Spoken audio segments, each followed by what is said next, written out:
বিশ্বকাপের final match শুরু হবার আগে ড্রেসিং রুমে আর্জেন্টিনার সাথে কিছু একটা হয়েছিল। ফুটবল দুনিয়ায় এই মুহূর্তে সব থেকে আলোচনার কেন্দ্রবিন্দু এই একটাই টপিক। ব্যক্তি হিসেবে যদি আমাকে প্রশ্ন করেন, আমি এর কিছু উত্তর দিতে চাই। প্রশ্ন হলো, উত্তর যদি দেই আপনি নিতে পারবেন তো, বা হজম হবে তো? যদি আপনার হজম করতে অসুবিধা না হয় এবং নিরপেক্ষভাবে আমাকে যদি এই ব্যাপারে মতামত দিতে বলেন, তাহলে কিছু কথা আপনার পক্ষে যাবে, কিছু কথা আপনার বিপক্ষে যাবে। আশা করি পুরো ব্যাপারটা আপনার সামনে তুলে ধরলে কিছুটা আপনি হালকা হতে পারবেন এবং অনেক প্রশ্নের উত্তরও খুঁজে পাবেন। প্রথমত, প্রশ্নটা একেবারে ক্লিয়ার। আর্জেন্টিনার সাথে কি আসলে কিছু একটা হয়েছিল? আর্জেন্টিনাকে কি কোনো একটা অদৃশ্য শক্তি পেছন থেকে টেনে ধরেছে, যে কারণে তারা তাদের ন্যাচারাল ফুটবলটা খেলতে পারেনি? এই প্রশ্নের একদম সহজ উত্তর কি জানেন?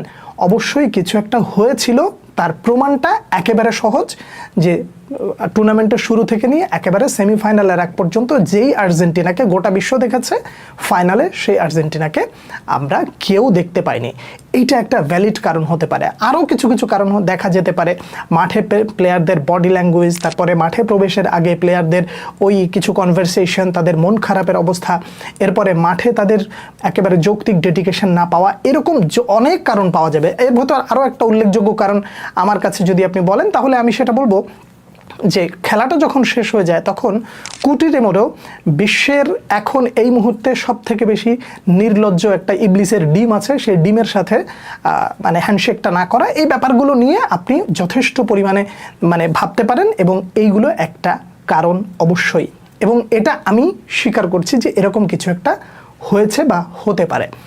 এবার আপনাকে এই ব্যাপারটা আরেকটু পেছন থেকে বুঝে আসতে হবে। আর্জেন্টিনার সাথে যেটা ঘটেছে, এটা কি শুধু আর্জেন্টিনার সাথেই ঘটেছে, নাকি আরও কোনো দলের সাথে এগুলো ঘটেছে? এবার আপনার অনেক জিনিস হজম হবে না। শুরু থেকে এতক্ষণ পর্যন্ত অনেক ভালো বলেছেন, হ্যাঁ হ্যাঁ আপনার মতের সাথে মিলে যাচ্ছে, এই পর্যন্ত ঠিক আছে, কিন্তু এখন যে কথাগুলো বলবো এগুলো আপনার ভালো নাও লাগতে পারে। বিষয়টা হলো, শুধুমাত্র আর্জেন্টিনার সাথে এরকম কোনো অদৃশ্য শক্তি কাজ করেছে ব্যাপারটা তা নয়। এরকম অদৃশ্য শক্তি আরও কিছু কিছু দলের ক্ষেত্রে ঘটেছে, এবং যেই ব্যাপারগুলো বলার সাথে সাথে অনেকেই সেটাকে ইগনোর করেছেন কিংবা সেটাকে গুরুত্বের সাথে নেন নাই। প্রথমত যে দলটা, সেই দলটার নাম হচ্ছে ইরান। যা করেছে ইরানের সাথে এবার ওয়ার্ল্ড কাপে, এটা কোনো মানুষের জাত করতে পারে না। বিশ্বাস করেন, এগুলো কোনো মানুষের কাজ না। আমি ব্যক্তিগতভাবে যদি এইখানে ফিফার বিরুদ্ধে আঙুল তুলি, তাহলে আপনি সেটাকে ফেলে দিতে পারবেন না। তার কারণ, একটা নেশনকে আপনি ইনভাইট করেছেন, তারা কোয়ালিফাইড হয়ে এসেছে, সেই নেশনকে আপনি যদি ফ্যাসিলিটি দিতে না পারেন, তাহলে আপনি তাদেরকে ডাকলেন কেন? একটা যৌক্তিক আলাপ। এখন সেই জায়গায় ইরানের সাথে কি ঘটেছে খুব ভালো করে বুঝেন বিষয়টা। ইরান এক মাঠে খেলেছে, খেলা শেষ করেছে, খেলার পরে সেখানে স্টে করতে পারে নাই। খেলা শেষ করে সাধারণত প্লেয়াররা কোথায় যায়? হোটেলে যায়, রেস্ট করে। ইরানকে বিন্দুমাত্র থাকতে দেওয়া হয় নাই। দ্রুত ওই স্টেডিয়াম থেকে সরাসরি যেতে হবে এয়ারপোর্টে, সেখানে যেও দেখে বিমান নেই, অপেক্ষা করতে হয়েছে, বিমান আসছে, বিমান এসে তারপরে তাদেরকে অন্য একটা জায়গায় রাখা হয়েছে। এইভাবে করে গোটা টুর্নামেন্ট ইরানের সাথে অন্যায় করা হয়েছে, অবিচার করা হয়েছে। আপনার কাছে কি এই ব্যাপারগুলো মোটেও প্রশ্নবিদ্ধ লেগেছিল? তখন লাগেনি। ইরানের বাদ দেন, এরপরে আলজেরিয়ার সাথে কি হলো তাদেরকে বাদ দেওয়ার জন্য? যা যা ঘটেছে প্রত্যেকটা জায়গা ছিল প্রশ্নবিদ্ধ, এবং প্রশ্নবিদ্ধের সব থেকে উল্লেখযোগ্য জায়গা এই দুটো দলের পরে এসে ঘটেছে মিশরের সাথে। এখন তো আপনি আরও তেলেবেগুনে জ্বলে উঠবেন যে আরে ভাই, মিশরের সাথে আর্জেন্টিনা ফেয়ার খেলেছে, রাখেন আপনার ফেয়ারনেস। আপনি যদি ওইগুলোকে ফেয়ার বলেন, তাহলে অনেকটা দুঃখ লাগবে এটার মতন। এখানে আপনি আপনার নিজের দলের সাথে যেই অন্যায়টা বা একটা অদৃশ্য শক্তি খুঁজেছেন, ওখানেও একটা অদৃশ্য শক্তি ছিল। ওই অদৃশ্য শক্তিটা তখন আপনার পক্ষে কাজ করেছে। ওই অদৃশ্য শক্তিটা আর্জেন্টিনা না থাকে অন্য কোনো দল যদি থাকতো, তাহলে সেটাও তাদের পক্ষে যাইতো। এখন যেভাবেই হোক, আর্জেন্টিনা দলটা থাকার কারণে ওটা আপনার পক্ষে চলে গেছে, এই জন্য আপনার ওই জায়গায় রিগ্রেট ফিলটা হচ্ছে না। কিন্তু প্রকৃতপক্ষে এই যে কিছু কিছু দলের বিপক্ষে যে একটা অদৃশ্য শক্তি কাজ করেছে, এই সত্যটা আপনাকে মেনে নিতে হবে। এবং এই সত্যটা মেনে নিলে আপনি অনেকটা নিজেকে ভালো বুঝ দিতে পারবেন। আর যদি মেনে না নেন, তাহলেও একটা বিষয় আছে, সেটা ভিডিওর শেষ অংশে বলছি। এই যে মিশরের সাথে যে অন্যায়টা হয়েছে, রেফারি কেন্দ্রিক বিতর্ক, তারপরে হচ্ছে মাঠের ফুটবলে যে ঝামেলাগুলো হয়েছে, সেই ব্যাপারগুলো নিয়ে অনেক কিছু ঘটেছে। আমি একটা বান্দা, প্রতিবাদ করার কারণে মোটামুটি একেবারে যা না তাই করা হয়েছে। যা করার দরকার ছিল না সেটাও আমার সাথে ঘটেছে, ঠিক আছে। কিন্তু এখন এসে যে কান্নাকাটিটা হচ্ছে, এই কান্নাকাটিটার আসলে যৌক্তিকতা কোথায়? সত্যিকার অর্থে এই কান্নাকাটিগুলো দিয়ে আপনি এই মুহূর্তে নিজেকে সান্ত্বনা দিতে পারবেন কিছু একটা হচ্ছে, আমি বলছি কিছু একটা হচ্ছে। আর এই কিছু একটা শুধুমাত্র আর্জেন্টিনার সাথে ফাইনালেই হয় নাই, এই কিছু একটা বা অদৃশ্য শক্তিটা অনেক আগে থেকে অন্যান্য দলের ক্ষেত্রেও ঘটে এসেছে। তখন যখন বলেছি যে ফিফা রিগড, তখন যখন বলেছি যে ফিফার সাথে রাজনৈতিক একটা অদৃশ্য শক্তি কাজ করে, তখন যখন বলেছি যে ফিফা এই ধরনের মানে পক্ষপাতমূলক সিদ্ধান্ত দেওয়া হচ্ছে বা দিচ্ছে, তখন আপনার মানতে কষ্ট হয়নি, তখন আপনার কাছে খুব ভালো লেগেছিল। এখন আপনার কাছে ভীষণ রকম খারাপ লাগছে, কেননা আপনার দলের বিপক্ষে গেছে সেজন্য। যদি আমি আপনাকে এই মুহূর্তে একটু তিক্ত কথা বলি, আপনার কাছে খারাপ লাগতে পারে। গোটা আর্জেন্টিনাকে বলেন কিংবা লিওনেল মেসিকে বলেন, মানে এই বিশ্বকাপে তাদেরকে ব্যবহার করা হয়েছে একটা মার্কেটিং টুল হিসেবে। এই কথাটা শুনতে আপনার কাছে খারাপ লাগবে, কিন্তু খারাপ লাগেন না, মানে লাগায়েন না, একটু অনুরোধ করি বিষয়টা বোঝার চেষ্টা করেন। এই যে মার্কেটিং টুল, ব্যাপারটা কি ঘটেছে, টেনে হেঁচড়ে যেভাবেই হোক, সুবিধা দিয়ে হোক আর যেমনিই হোক, তাদেরকে যদি ফাইনাল পর্যন্ত নেওয়া যায়, ফিফার বিজনেস।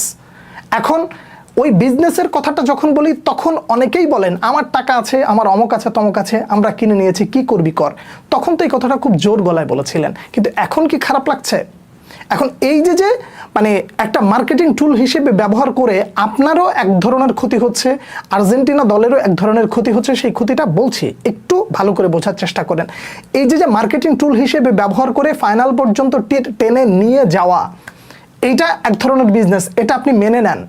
এরপরে ফাইনালে গিয়ে তাদেরকে এইভাবে অদৃশ্য শক্তি দিয়ে হারিয়ে দেওয়া, এটাও এক ধরনের বিজনেস। ভূ রাজনীতি এভাবেই কাজ করেছে। এইটা এই মুহূর্তে আপনার কাছে মানতে কষ্ট হলেও এটাই তো সত্য। আমি মেনে নিচ্ছি আর্জেন্টিনার সাথে অন্যায় হচ্ছে, কিন্তু এই অন্যায়টা আগে কেন আপনারা মানতে চাইলেন না? এই প্রশ্নটা যদি করি, তাহলে আপনার কাছে কি আসলে ভ্যালিড কোনো উত্তর থাকবে?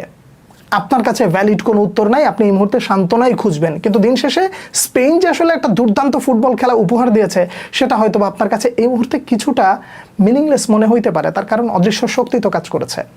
এই একটা জিনিস যখন আপনার বিপক্ষে যায়, তখন আপনি তেলে বেগুনে জ্বলে উঠবেন, আর যখন পক্ষে যাবে তখন বলবেন যে আমার ক্ষমতা আছে, আমার টাকা আছে, আমরা কিনে নিয়েছি, কি করবি কর।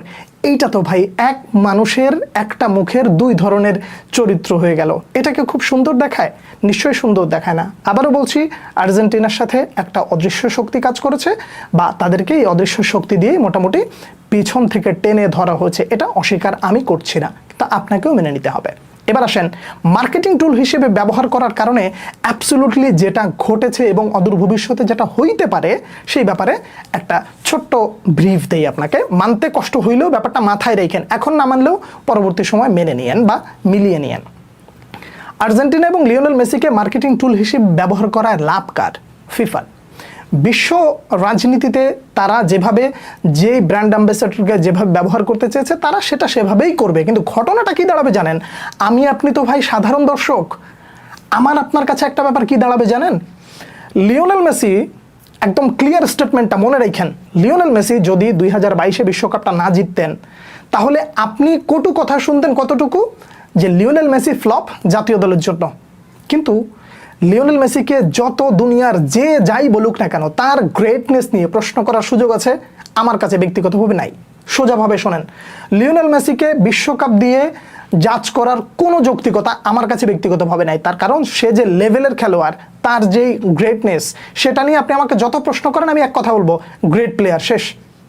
কিন্তু তার অ্যাচিভমেন্টটাকে প্রশ্নবিদ্ধ করার কারণে পরবর্তী প্রজন্ম যখন এই ব্যাপারগুলো দেখবে যে লিওনেল মেসির একটা অর্জন প্রশ্নবিদ্ধ, সেই প্রশ্নবিদ্ধ কেন ভাই, আর্টিকেল কিন্তু সব থেকে যাবে। এখন যে বিতর্কগুলো হচ্ছে, এই বিতর্কগুলো কিন্তু হারিয়ে যাবে না, থেকে যাবে। এই বিতর্কগুলো যখন তাদের কাছে আসবে, তারা যখন এই বিশ্লেষণগুলো দেখবে, শুনবে, আর্টিকেল পড়বে, তখন তাদের মনের মধ্যেও একটা কিন্তু থেকে যাবে। সেই কিন্তুটা কি? লিওনেল মেসি গ্রেট, কিন্তু তার অ্যাচিভমেন্টে কোনো না কোনো একটা অদৃশ্য ছোঁয়া ছিল, আর এই অদৃশ্য ছোঁয়ার কারণে লিওনেল মেসি বিতর্কিত হচ্ছেন। আমার কাছে ব্যক্তিগতভাবে লিওনেল মেসিকে এইভাবে বিতর্কিত করার কোনো যৌক্তিকতা আমি দেখি না, এবং আমি এটাকে পছন্দও করি না। যদি লিওনেল মেসি বিশ্বকাপ নাও জিততেন, না আপনারাও তো একটা কথা বলতেন নিশ্চয়ই, কেউ কেউ এই কথাটা বলতেন যে লিওনেল মেসিকে আমরা শিরোপা দিয়ে জাজ করি না, তার খেলাটা আমাদের ভালো লাগে, তিনি আমাদেরকে এন্টারটেইন করেন এবং তাকে আমরা শিরোপা দিয়ে কখনোই বিচার করতে চাই না। ঠিক ওই যুগে ওই সময়টা একটু ফিরে যান না। দেখেন তো লিওনেল মেসির এই বিশ্বকাপের একটা আক্ষেপ ছাড়া অন্য কোনো কিছু ছিল কিনা? নাই, কোনো আক্ষেপ নাই তার জীবনে।